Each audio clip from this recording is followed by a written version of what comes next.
નમસ્કાર દર્શક મિત્રો, હું છું રૂપલ નોઈજીયા. સંપૂર્ણ ન્યૂઝમાં આપનું સ્વાગત છે. પાલનપુર શહેર પશ્ચિમ પોલીસ સ્ટેશન વિસ્તારમાં વિશ્વાસઘાત અને છેતરપિંડીના ગુનામાં એલસીબી બનાસકાંઠા પાલનપુર દ્વારા ગણતરીના કલાકોમાં 4 આરોપીઓને ઝડપી પાડવામાં આવ્યા છે.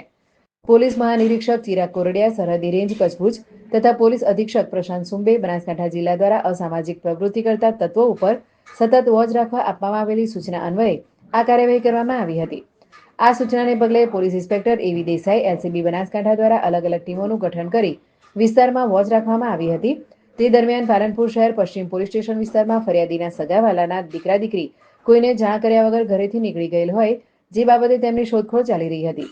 ફરિયાદી પાલનપુર જોરાવર પેલેસ બહારના ગેટ પાસે ઊભા હતા. તે સમયે આરોપીએ ફરિયાદીને જણાવ્યું હતું કે અમારી એસપી ઓફિસમાં સારી ઓળખાણ છે અને એફઆઈઆર કર્યા વગર છોકરા છોકરીનું લોકેશન શોધી આપીશું તેમ કહી ₹40,000ની માંગણી કરી હતી.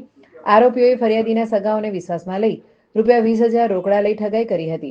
આ બાબતે પાલનપુર શહેર પશ્ચિમ પોલીસ સ્ટેશનમાં ભારતીય ન્યાય સંહિતા 2023ની કલમ 318(4) 54 મુજબ ગુનો નોંધવામાં આવ્યો હતો.